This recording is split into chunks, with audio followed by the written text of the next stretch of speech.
출애굽기 1장 1절에서 14절의 말씀을 한 절씩 교독해 읽겠습니다. 제가 먼저 1절 읽겠습니다.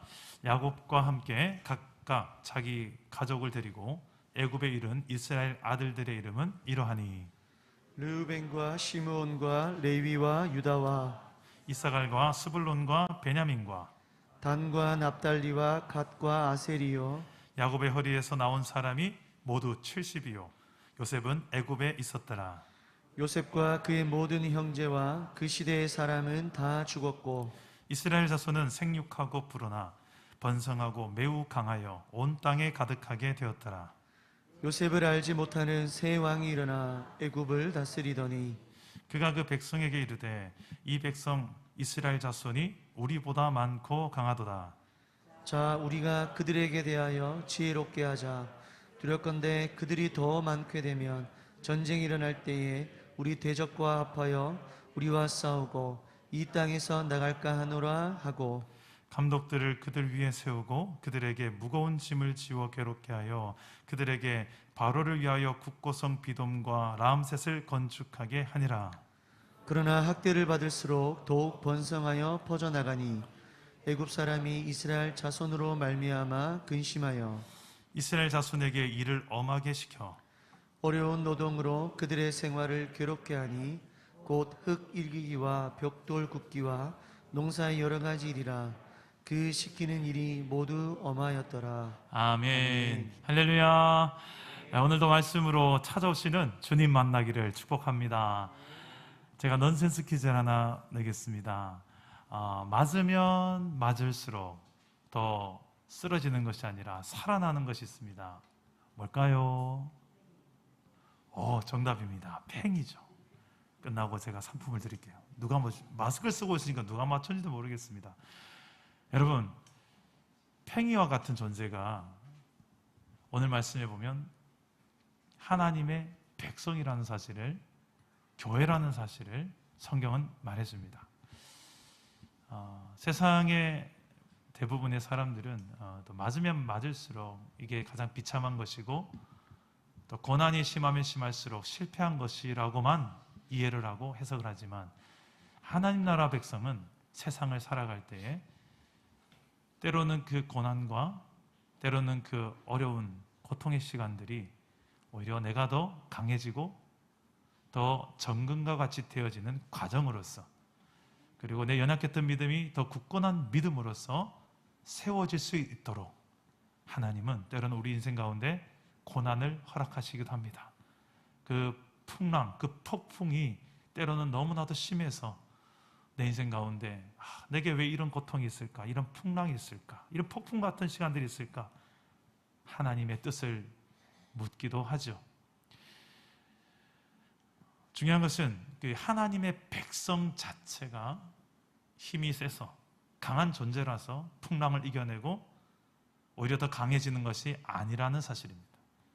하나님의 백성들도 세상 사람들과 별 다를 바 없이 똑같이 연약하고 똑같은 죄성을 가지고 있고 똑같은 유혹 앞에 연약한 존재입니다. 성경이 말하는 하나님 백성은 그래요.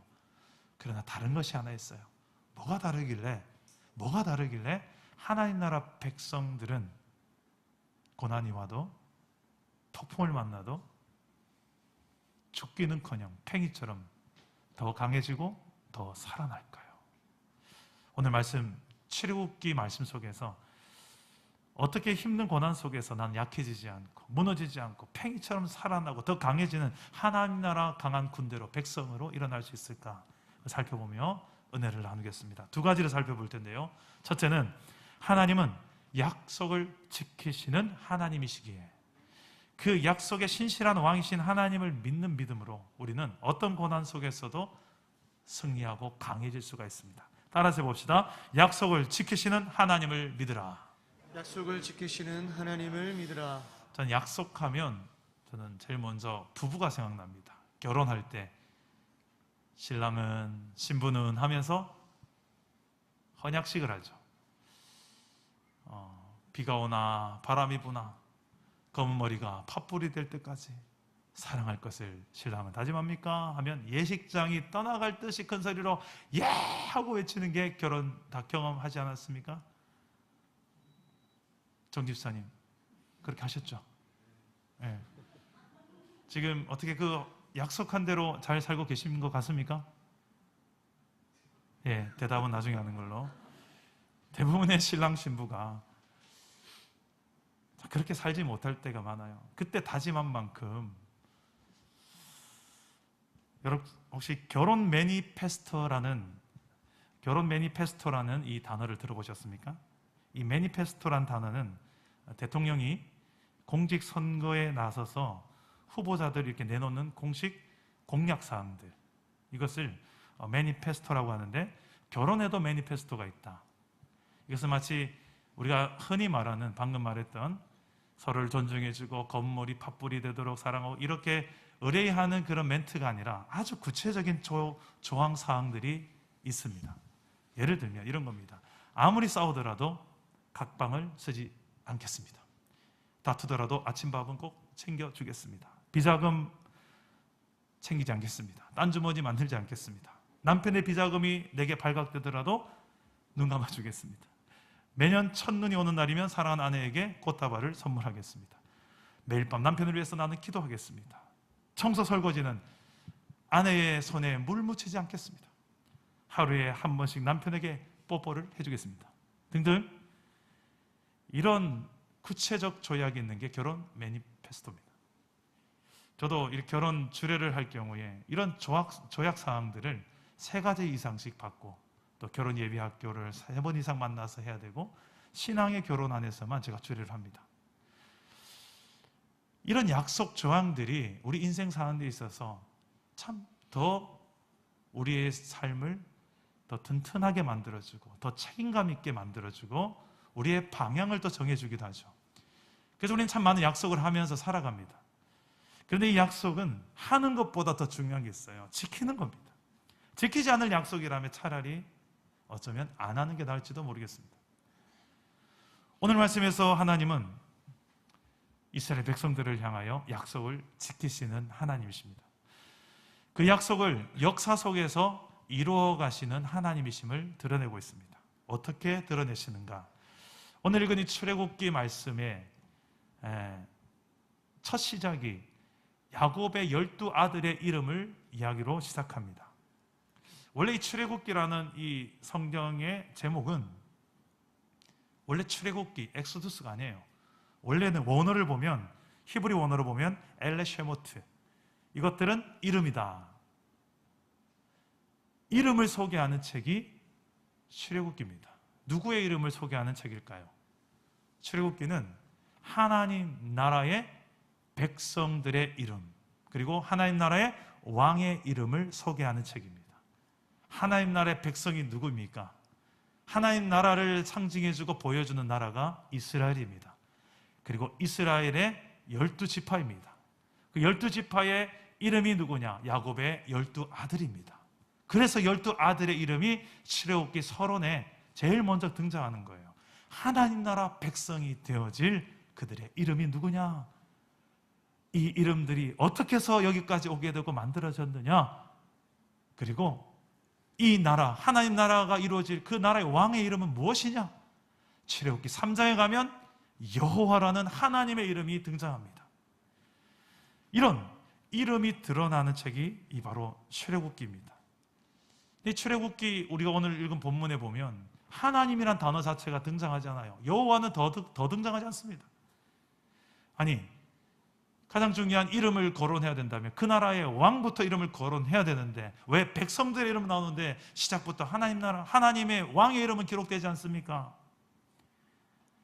문자적으로는 표현되지 않지만 하나님은 보이지 않지만 살아계시고, 문자적으로는 기록되지 않지만 지금도 이스라엘 백성 뒤에 역사하고 계신 것을 성경은 보여주고 있습니다. 야곱과 함께 가나안 땅에서 이집트 땅으로 이동했던 야곱의 12아들들, 그 총수를 오늘 말씀에서 이야기하는데요. 몇 명입니까? 70명. 그런데 이 430년이 지나서 이 70명의 인원이 남자만 해서 총 60만 명이 되어집니다. 여자와 아이들까지 포함하면 적어도 200만 명이라는 어마어마한 숫자가 돼요. 그래서 이집트 나라의 원래 이집트 민족들이 두려워하고 위협을 느낄 만한 대민족이 되고 대공동체가 됩니다. 이것을 단순히 생물학적인 것으로만 볼 것이 아니라 하나님의 약속의 성취로 보아야 합니다. 어떤 하나님의 약속의 성취인가? 먼저는 창세기 12장에 아브라함과 했던 약속의 성취입니다. 내가 너로 큰 민족을 이룰 것이다. 네 자손으로 말미암아. 그리고 큰 이름을 줄 것이고 모든 민족의 복이 되게 할 것이다. 그 약속의 성취가 오늘 말씀에서 성취되는 것이고, 또 하나는 그 이전에 주셨던 아담과 하와를 창조하시고 땅 위에 충만하라, 번성하라, 생육하고 번성하라라는 그 약속에 대한 성취이기도 하며, 또 노아의 홍수 이후에 하나님께서 창세기 9장 7절에 그때도 생육하고 번성하라라는 이 번성의 복을 약속하신 성취이기도 합니다. 하나님은 이렇게 약속하시고 성취하시고 약속하시고 성취하시는 이 약속의 성취의 방법으로 무엇을 드러내기를 원하시는가? 나는 하나님이다. 나는 역사를 주관할 뿐만 아니라 역사를 시작한 존재고, 역사의 과정 속에도 내가 역사하고 있음을 드러내고 계시고, 그리고 역사의 결국에도 결국 우리는 하나님을 만나게 될 것을 성경은 말씀하고 있습니다. 그래서 우리는 이 성경을 통하여 무엇을 봐야 되는가? 하나님의 역사를 보는 거예요. 하나님은 어떻게 과거의 이스라엘이라는 나라, 그리고 여러 세계사가 어떻게 진행되는지 성경을 통해서 세계를 보여주고, 그 세계사 속에 하나님이 어떻게 세상을 만들어 왔고 앞으로 세상은 어디로 흘러갈 것인가, 이 모든 것들을 하나님의 약속을 하시면서 약속을 이루어 가신 방식으로 우리에게 하나님을 계시하는 것입니다. 여러분, 만약에 이런 하나님은 약속을 하시고 이루어 가신 방식으로 우리에게 하나님을 드러내시는 존재라면, 오늘날 2022년도에 하나님의 백성된, 예수를 믿고 하나님 백성된 저와 여러분의 인생 가운데서도 하나님의 역사는 지금도 약속을 통하여 이루어지고 있는 거예요. 문제는 우리가 잘 무뎌서 못 느끼고 못 봐서 그렇죠. 그러니까 인간의 눈으로만 보니 안 보이는 거죠. 그래서 우리는 끊임없이 성경을 봐야 됩니다. 성경을 봐야 내 인생 가운데 하나님의 어떤 역사가 이루어지고 있고 앞으로도 이루어질 것인지 성경을 통해서 우리는 발견해야 되는 것입니다. 인생은 해석이에요. 어떤 관점으로 내 인생을 해석하느냐에 따라서 천국과 지옥이 갈라지기도 합니다. 내 인생 지옥 같았어. 그랬던 사람이 예수 믿고 난 다음에 아니야, 그 지옥 같았다라고 생각했고 해석했던 그 순간순간 속에서도 하나님은 살아계셨어. 하나님은 나를 놓치지 않으셨어. 하나님 나와 함께 하셨어. 여기에 나를 인도하셨어. 이 해석이 가능하게 하는 역사가 성경의 능력인 줄 믿으시길 바랍니다. 성경을 읽다 보면 이 이야기가 내 이야기인 것 같아요. 아, 나들으라고 이때 기록해 놓으셨구나. 이게 믿어지게 하는 힘이 성경 아닙니까? 우리가 당장 다음 주에 사랑 담은 행복 축제가 있어요. 전도 축제예요. 가슴속에 품었던 태신자를 드디어 이곳에 한번 초청한 날인데 아직까지 별 미동이 없어. 저 사람한테 초대권 100개를 줘도 절대 안 올 것 같아. 그럴 때 우리가 붙들어야 될 하나님의 약속의 말씀들은 또 무엇입니까? 제가 몇 구절을 생각해 봤어요. 그러니까 이런 말씀들이 생각나더라고요. 한번 같이 한번 읽어봅시다. 디모데전서 2장 4절 우리 함께 읽어볼까요? 시작. 하나님은 모든 사람이 구원을 받으며 진리를 아는 데에 이르기를 원하시느니라. 또 사도행전 16장 31절 우리 함께 읽어봅시다. 시작. 이르되 주 예수를 믿으라. 그리하면 너와 내 집이 구원을 받으리라 하고. 로마서 1장 16절 이것 한번 읽어봅시다. 시작. 내가 복음을 부끄러워하지 아니하노니 이 복음은 모든 믿는 자에게 구원을 주시는 하나님의 능력이 됨이라. 먼저는 유대인에게요 그리고 헬라인에게로다. 고린도전서 1장 18절 이것도 읽어봅시다. 시작. 오직 성경이 다시요. 십자가의 도가 시작. 십자가의 도가 멸망하는 자들에게는 미련한 것이요 구원을 받는 우리에게는 하나님의 능력이라. 마지막입니다. 사도행전 1장 8절 시작. 오직 성령이 너에게 임하시며 너희가 권능을 받고 예루살렘과 온 유대와 사마리아와 땅끝까지 이르러 내 증인이 되리라 하시니라. 하나님은 우리가 얼마나 약한지 아세요. 그리고 세상이 그렇게 녹록지 않다는 것도 아세요. 그래서 하나님은 약속이라는 것을 주셨어요. 그리고 약속을 주실 뿐만 아니라 그것을 어떻게 나를 통하여서 이루어 가시는지를 체험하게 하세요. 우리가 예수를 믿는 방식이에요. 하나님을 더 신뢰하는 방식이에요. 그래서 성경을 통하여 우리의 믿음이 확인되어지고, 특히 어떤 순간에 더 확인되어지는가? 내 힘으로 안 될 때, 고난의 그 순간에, 폭풍을 만났을 때, 하나님 답이 없네요, 이럴 때, 그때에 내 속에 정말 믿음이 있다면 그 믿음을 꺼내어서 써먹으라고 주신 그 믿음, 천국 갈 때 입장권으로만 쓰는 믿음이 아니라 내 인생의 모든 케이스 바이 케이스로 순간순간마다 정말 내 안에 믿음이 있다는 것이 어떻게 사용되어지는지, 특히 하나님의 그 약속의 말씀을 내가 믿고 그 약속을 하나님께서 어떻게 실제로 이루어 가신지를 목격하고 체험하면서 하나님 살아계시네요, 하나님이 하시네요, 그러라고 말씀을 주셨고 그러라고 약속을 주신 줄 믿으시길 바랍니다. 아멘. 이번 한 주간에 한번 믿음으로 도전해 보세요. 여러분 직장에서 만나는 그분에게, 그리고 친구들에게, 가족들에게, 오늘 잠시 설교 후에 태신자들에게 짧은 엽서 쓰기 시간이 있습니다. 그때도 한번 그런 믿음으로, 약속을 믿는 믿음을 한번 써보시기 바랍니다. 내 인생에 또 어떤 고난이 있습니까? 그때도 약속을 붙드는 거예요. 두려워하지 말라, 내가 너와 함께함이라. 아무것도 염려하지 말고 모든 일에 기도와 간구로 너희 구할 것을 감사함으로 하나님께 아뢰라. 그리하면 모든 지각에 뛰어난 하나님의 평강이 그리스도 예수 안에서 너희 마음과 생각을 지키리라.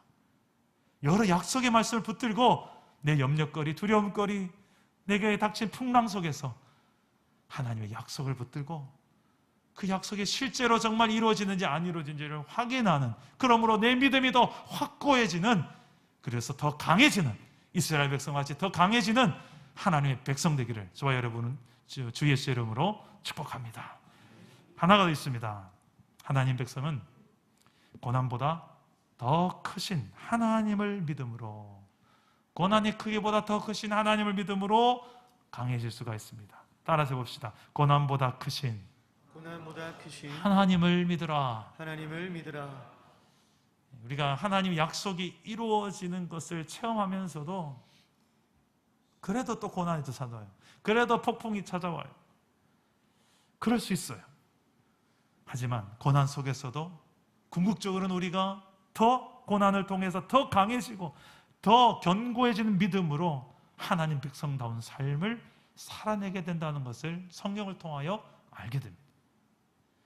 그리고 이 과정을 통해서 하나님이 정말 실제하신다는 것을 우리가 세상 가운데 더 강하게 증거할 수 있는 증인의 삶을 살아가게끔 합니다.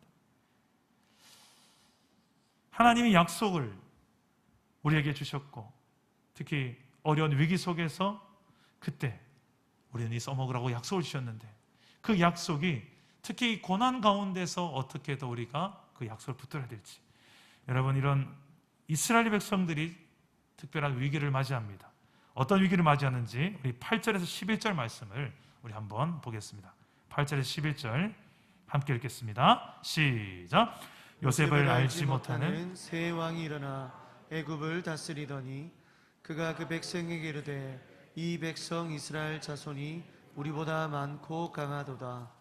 자, 우리가 그들에게 대하여 지혜롭게 하자.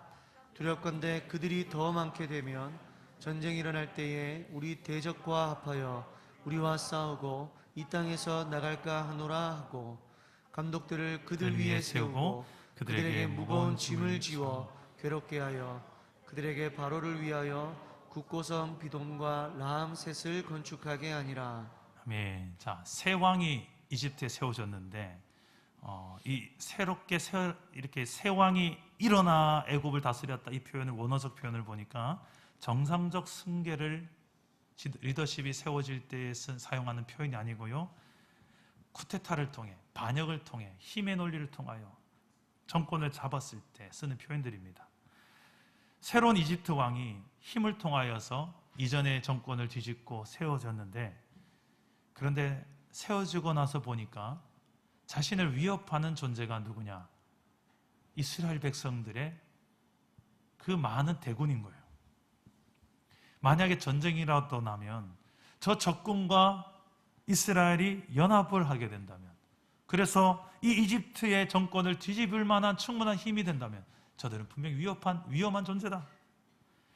그래서 이스라엘을 눌러야 되겠다, 약하게 만들어야 되겠다, 여러 가지 정책을 펼치기 시작하는데 그 첫 번째가 강제 노동을 시키는 것입니다. 그런데 이스라엘은 특이해요. 힘든 그 고난이 왔는데 성경은 이스라엘은 그 고난 때문에 더 강해진다고 표현합니다. 우리 12절 말씀 함께 읽어봅시다. 12절입니다. 시작.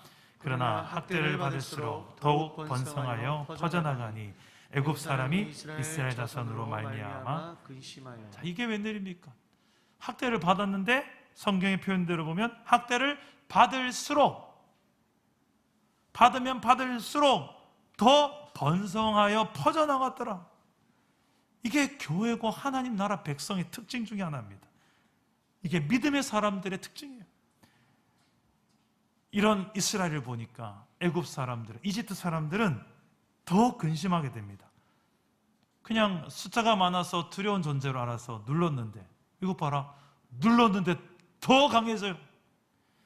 그래서 생각한 방법은 그 노동을 더 엄하게 강하게 만드는 것이었습니다. 우리 13절과 14절 말씀 한번 봅시다. 함께 읽겠습니다. 시작. 이스라엘 자손에게 일을 엄하게 시켜 어려운 노동으로 그들의 생활을 괴롭게 하니 곧 흙이기와 벽돌 굽기와 농사의 여러 가지 일이라. 그 시키는 일이 모두 엄하였더라. 자, 더 엄격한 노동이 이렇게 주어지는데, 여러분, 아무리 고통이 더 가중되더라도 하나님 나라 역사를 막을 수는 없습니다. 오히려 더 하나님 나라 백성들은 강해졌고 더 확장하게 되어지는 원동력이 되어집니다. 이와 같은 논리가 구약에만 있는 것이 아니라 신약 성경에도 나타나는데, 초대교회가 그랬죠. 예수를 믿는 자들, 특히 스데반이 순교하고 난 다음에, 그 다음에 예수 믿는 자들을 향한 대대적 핍박이 이루어지고 감옥에 가두고 심지어는 순교하는 일들이 계속해서 일어났습니다. 이를 피해서 예수 믿는 자들이, 교회는 뿔뿔이 흩어집니다. 예루살렘을 떠나서 이웃나라로, 이방나라로 다 흩어집니다. 흩어져서 자신 안에 있는 신앙이 약해지고 또 세상과 타협하고 신앙을 버려버리는 성도도 분명히 있었겠지만, 그 가운데서 타협하지 않고 신앙을 지킬 뿐만 아니라 예수를 증거하고 전도하고 선교해서 그곳에 예수 믿는 사람들의 또 하나의 공동체를 이방 땅에서 형성해서 열방을 선교하는 교회로 세워나가는 성도들도 있었어요. 대표적인 교회가 안디옥 교회죠. 이런 놀라운 일들이 핍박을 통하여서 오히려 예수 믿는 사람들이 힘이 약해질 줄 알았는데 흩어져서 더 복음을 전해요. 땅끝까지 진짜 복음을 전해요. 예수 안 믿는 사람을 향하여서 겁없이 나아가요. 목숨 내걸고 또 나아가요. 이게 교회의 역사였습니다. 교회는 그런 존재입니다. 제가 지난 금요일 저녁에 금요 성령 집회 전에 우리 교인들 전체에게 단체 문자를 보낸 문자가 있었죠. 이런 문자를 보냈습니다. 폭풍이 얼마나 큰지 하나님께 말하지 말고 하나님이 얼마나 큰지 폭풍에게 말하라. 한번 따라해 볼래요? 폭풍이 얼마나 큰지 하나님께 말하지 말고 하나님이 얼마나 큰지 폭풍에게 말하라. 이 맥스 루케이도라는 저자의 너무 귀중한 명언인데, 정말 믿음의 백성들은 폭풍 앞에서 처음에는 폭풍 때문에 하나님께 나가서, 하나님 이 폭풍 때문에 너무 힘들어요. 이 폭풍이 빨리 지나가도록 도와주세요. 우리가 이렇게 기도를 시작하잖아요. 그 기도도 나쁘진 않습니다. 힘들 때 하나님께 구하는 거죠. 도움을 구하는 거죠. 그런데 이 믿음이 조금 자라나면 어떻게 바뀌냐면, 처음에 이 하나님을 향하여서 내 폭풍의 크기를 이야기했다가 나중에는 이 폭풍을 향하여서 내가 믿는 하나님이 얼마나 큰지 아냐? 폭풍을 향하여서 하나님을 선포하는 믿음으로 바뀌게 될 줄 믿습니다. 저는 우리 사랑담은 교회 성도들이 이 코로나 시대 속에서 이런 폭풍을 대하는 태도가 진정한 믿음의 태도로 하나님의 더 크심을 선포하는 그런 태도로 승리하시기를 주님의 이름으로 축복합니다. 제가 지금 주일날 저녁마다 리더 제자 훈련을 하고 있는데요, 매주일마다 제가 숙제를 내줘요. 생활 과제를 내주는데 성도들이 처음에는 좀 힘들어합니다. 숙제니까. 숙제 좋아하는 사람 어디 있습니까? 그런데 요즘은 약간 즐기는 것 같아. 그 숙제를 즐기는 사람 이해가 되세요? 그것도 제자 훈련 중에 쉬운 숙제를 제가 안 내주는데 그 숙제 내용이 페이스북에 올라옵니다. 그 페이스북의 내용을 보다 보면 너무 도전이 돼요. 그래서 제가 이 숙제 내용은 나만 알고 우리 제자반만 알면 좀 아쉽다. 그래서 우리 공동체에 좀 알리면 좋겠다 싶어서 제가 급하게 집사님이 동의를 구하고 좀 오픈할까 합니다. 이런 내용의 글입니다. 한번 들어보세요. 엄마의 치매, 남편의 위암, 아들의 뇌전증, 이 세 가지가 나에게 가장 큰 삶의 문제이다. 질병 자체가 문제가 아니다. 세 명을 케어해야 하는 게 내 몫이 되고 기도해야 함은 물론 이들을 돌보기 위해서는 내가 절대로 아프면 안 된다는 생각, 이 생각이 앞선다는 것이 나의 참 문제인 것 같다. 주님, 이제는 내 뜻이 아니라 주님의 뜻을 이루는 내가 되고 싶습니다. 생각이 바뀌고 행동이 바뀌어서 주님의 뜻 가운데서 평안함을 누리시기를 소망하고 믿음으로 선포합니다. 주님이 회복시켜 주실 것을 믿습니다. 회복시켜 주시지 않더라도 그것이 하나님의 최선임을 믿으며 주님께 감사를 올려드립니다. 내 삶에 하나님의 나라를 기대하며 오늘도 힘겹지만 실망하지 않고 기뻐하며 오직 주님만을 의지할 것을 선포합니다. 여러분, 폭풍을 향하여 하나님의 크심을 선포한다는 것은 이런 거 아니겠습니까? 여러분의 삶에 어떤 폭풍이 있습니까? 예수를 믿다가 마냥 모든 일이 다 잘 되는 것만 아니잖아요. 어려운 일 닥칠 때가, 고난이 올 때, 폭풍이 올 때가 있잖아요. 그럴 때 변함없이 하나님은 살아계십니다. 그 하나님이 이 문제보다 더 크신 분이라는 것을 내 문제를 향하여, 내 폭풍을 향하여 선포할 수 있는 믿음의 신앙을 사는 저 여러분 되기를 주님의 이름으로 축복합니다. 한 가지 간증을 더 이야기하고 말씀을 맺을까 합니다. 이 한 분의 간증 속에서 내 인생에 어떤 폭풍이 왔을 때 그 폭풍 속에서도 하나님의 약속을 붙들고 폭풍보다 더 크신 하나님을 신뢰함으로 오히려 그 폭풍을 향하여 하나님을 선포하며 이겨낸 한 사람의 간증입니다. 제가 읽어드리겠습니다. 미혼모의 자녀로 또 가난한 가정 형편 속에 용기도 패기도 없는, 유약하기 짝이 없는 나의 성격, 이런 내 처지를 그저 한탄만 하며 살았다. 그러다가 어느 날 교회에 가면 예쁜 여학생이 많다는 친구의 꼬임에 넘어가서 고등학교 시절에 자그마한 교회에 나가기 시작했다.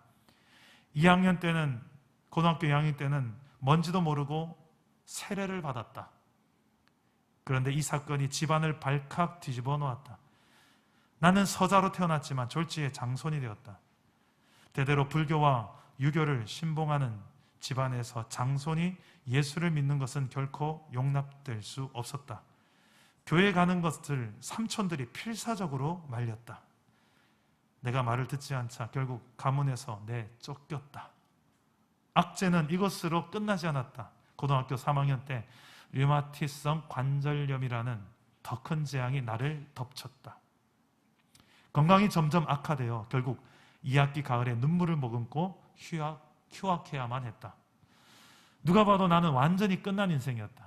이미 두 다리로 걸을 수도 없는 지경이었는데 병세는 점점 심해져만 갔다.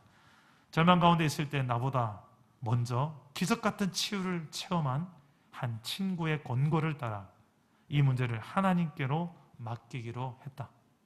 그래서 10월 1일 기도원으로 올라갔다. 3일 동안 금식하며 기도했다. 정말 하나님이 계신다면 나를 이 저주로부터 건져달라고 밤낮으로 목이 쉬도록 부르짖었다. 하지만 아무 변화도 일어나지 않았다. 절망할 수밖에 없었다. 그런데 10월 3일 밤 성경을 읽다가 로마서 8장 28절에서 내 영혼이 흔들리는 경험을 했다.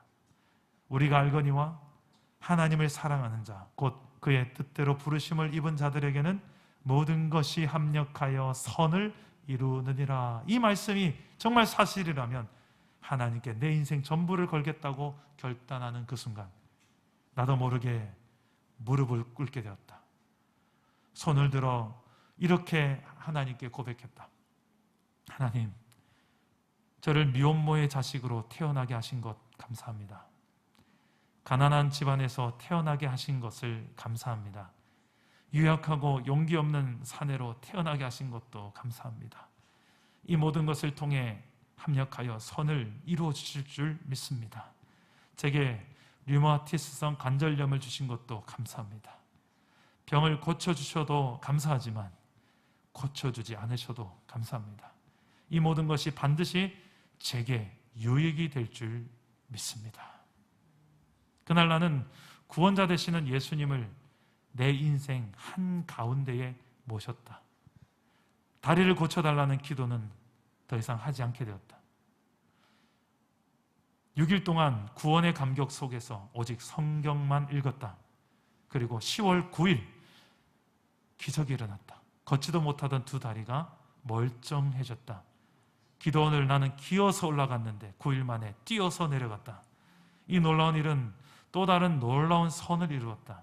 이 일이 집안에서 내가 기독교인으로 인정받는 결정적 계기가 된 것이다. 그날 이후로도 수많은 역경과 육체적 고난이 내 인생에 찾아왔지만 나는 이 로마서 8장 28절 말씀을, 이 하나님의 약속을 붙들고 믿음으로 견뎠다. 내가 붙들었던 하나님의 약속은 모든 일을 통해 놀라운 선을 이루어지게 했다. 내게 주신 재능을 통해 나는 찬양을 작사하고 작곡하게 되었다. 찬양 악보집을 편집하게 되었고 또 대구 지역의 찬양 인도자로 활동하게 되었다. 무엇보다 악보집 찬미의 수 1000, 찬미의 수 1500을 쓰게 되었고 한창 사역하다가 어느 날 목소리가 나오지 않아서 모든 사역을 내려놓은 채 깊은 산속에 2년간 은둔 생활을 하던 그 시기에 나는 찬미의 수라는 이 놀라운 찬양집을 만들게 되었다. 내가 만약 목소리를 잃지 않았더라면 결코 이 세상에 존재할 수 없었던 찬양집이다. 그때 깊은 산속에서 작곡한 찬양이 한 곡 있다. 하나님 한 번도 나를 실망시킨 적 없으시고 언제나 공평과 은혜로 나를 지키셨네. 지나온 모든 세월들 돌아보아도 그 어느 것 하나 주의 손길 안 미친 것 전혀 없네. 오 신실하신 주, 오 신실하신 주, 내 너를 떠나지도 않으리라, 내 너를 버리지도 않으리라. 약속하셨던 주님, 그 약속을 지키사 이후로도 영원토록 나를 지키시리라 확신하네. 이 오신실하신 주를 작곡하셨던 최영덕 간사님의 간증이었습니다. 간사님 마지막에 이렇게 고백합니다. 하나님이 허락하신 수많은 역경은 내 인격과 성품을 예수님 닮아가게 다듬어준 도구였다. 하나님의 시련을 통해 완고하고 융통성 없던 내 자아를 깎으시고 낮아지게 하셨다. 그리고 부드럽고 너그러운 사람으로 빚으셨다. 내 출생 배경과 열악한 가정 형편, 유약한 그리고 결함, 불치병 환자로서 겪은 경험은 사역자에게 반드시 필요한 놀라운 재산이 되었다. 같은 처지, 같은 아픔을 가진 이들을 위로하고 격려하는 자격증을 내가 가지게 된 것 같다. 이보다 더 큰 선이 어디 있으랴. 여러분, 하나님은 약속을 이루시는 하나님이십니다. 그리고 하나님은 내 인생의 어떤 고난보다도 더 크신 하나님이십니다. 이 사실을 믿음으로 내 인생에 어떤 큰 폭풍이 있어도 그 폭풍을 향하여서 내가 믿는 하나님이 더 크심을 선포하며 승리하는 믿음의 백성, 저와 여러분 되기를 주 예수의 이름으로 축복합니다. 우리 말씀을 생각하면서 오 신실하신 주, 하나님 한 번도 나를 실망시킨 적 없으십니다. 우리 함께 우리 최영덕 간사님의 이 간증이 담긴 곡으로 찬양하며 나아갑시다.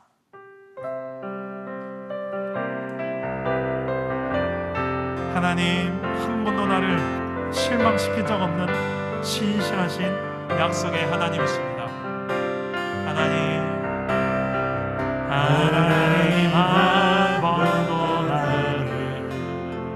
실망시킨 적 없고 실망시킨 적 없으시고 언제나 공평과 은혜로 나를 지키셨네. 지나온 모든 세월들 돌아보아도 그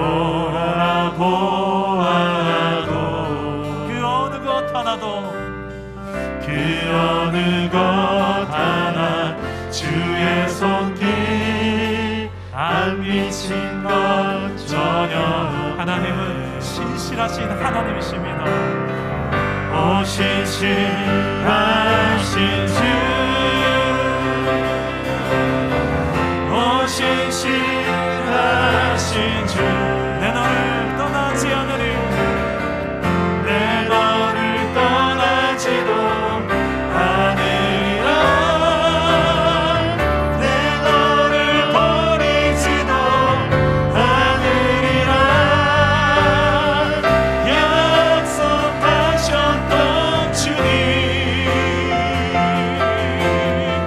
그 약속을 지키사 이후로도 영원토록 나를 지키리라. 나를 지키시리라. 믿음으로 선포하십시오. 오 신실하신, 오 신실하신 주. 우리 믿음의 손을 높이 들어봅시다. 오 신실하신 주, 내 너를 떠나지 않으리. 내 너를 떠나지도 않으리라. 내 너를 버리지도 않으리라. 약속하셨던 주님, 그 약속을 지키시는 분, 그 약속을 지키사 이후로 영원히 영원토록 나를 지키리라. 나를 지키시리라 확신하네. 기도합시다. 오늘 이 말씀을 왜 우리에게 들려주셨을까요? 이스라엘 백성이 고난이 심할수록 더 번성하고 강해진 이 이야기를 왜 우리에게 기록하시고 들려주셨을까요?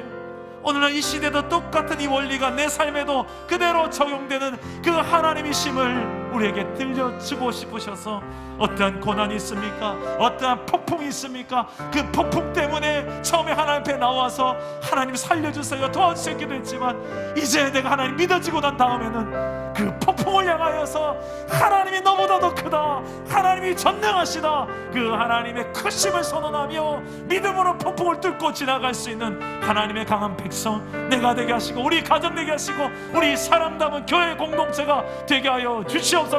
기도하실 때에 저를 따라오 기도하겠습니다. 주여 은혜를 주옵소서. 주여 믿음을 주옵소서.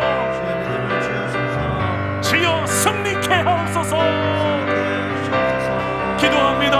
아버지 하나님, 믿음으로 나아가는 주의 백성들의 발걸음이 성경으로 권능으로 함께하여 주시옵소서. 내 너를 떠나지 않으리라. 내 너를 버리지 않으리라. 너와 영원히 함께하리라. 그 약속과 하나님의 약속을 붙들고 아버지여 믿음으로 승리하게 하여 주시옵소서. 도우시는 하나님, 우리를 이끄시는 하나님, 그 약속한 대로 반드시 이루시는 그 약속의 하나님을 우리가 믿음의 눈을 뜨고 보게 하여 주시고,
주시옵소서.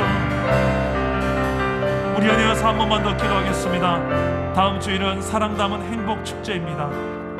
하나님의 구원의 역사를 경험한 날입니다. 하나님 어떻게 일하시는지, 내가 전도하고 내가 저들을 바꾸는 것 같지만 아닙니다. 그 역사의 뒤에서 하나님이 일하시는 겁니다. 우리는 그분의 통로이죠. 그분의 손이 되고 발이 되고 그분의 입이 되어서 그들에게 하나님께로 인도하는 우리는 통로입니다. 하나님, 이 한 주간 믿음 주셔서 약속을 붙들고 나아가게 하시고, 이 한 영혼 한 영혼에게 나아가 이 생명의 복음을 전하게 하시고, 또 복음을 듣는 이곳으로 예배당으로 초청하는 귀한 한 주간 내게 믿음을 더해달라고, 특히 내가 전화하고 문자하고 오늘 이후에 있을 엽서 쓰기를 통해서도 하나님 성령의 놀라운 역사가 아버지 하나님 이런 모든 과정을 통하여 나타날 수 있게 달라고, 다음 주에 있을 사랑남 행복 축제를 놓고 여러분 가슴속에 있는 태신자를 놓고 한순에서 한 번만 더 기도하겠습니다. 기도합니다. 아버지 하나님, 이 한 영혼 한 영혼들 놓고 기도합니다. 주님 앞에 나와야 될 영혼들, 아버지 하나님 우리가 놓고 기도합니다. 주님 믿음을 주시옵소서. 믿음을 주시옵소서. 하나님을 아뢰고 하나님을 믿어야 되는 이 장소로 아버지 우리가 초청할 수 있도록 주님이 전도의 문을 열어주시고 우리에게 믿음을 주셔서 이 영혼들에게 하나님의 나라를 전할 수 있도록 성령이여 인도하여 주시옵소서. 떠나지 아니하시고 함께 하신 그 주님을 우리 모두가 함께 경험하게 하여 주시옵소서. 하나님이 정말 하신다는 것을, 하나님이 친히 역사하신다는 것을 전도 현장에서 경험하게 하여 주옵소서. 오직 성령이 너에게 임하시며 권능을 받고 땅 끝까지 이르는 내 증인 된다고 하셨사오니 그 증인된 삶을 살려는 자들에게 하나님 오늘 이 시간에 우리 공동체 안에 성령의 충만함을 부어주시옵소서. 권능으로 역사하여 주시옵소서. 주님이 역사하실 줄 믿습니다. 살아계신 하나님, 예수를 믿음으로 하나님의 백성된 저와 우리 이곳에 있는 공동체에게 하나님 은혜와 능력을 베푸셔서 우리 인생의 어떤 고난과 폭풍 앞에서도 주눅들거나 두려워하지 않게 하시고, 오히려 그 폭풍을 향하여 하나님이 더 크신 분이시라고 선포하는 주의 백성들로 승리하게 하옵소서. 폭풍이 와도 폭풍 때문에 더 약해지는 것이 아니라 더 강해지는 주의 백성들로 성장하게 하여 주시옵소서. 다음 주에 있을 사랑 담은 행복 축제에도 우리가 하나님 증인으로서의 사명을 감당하고자 합니다.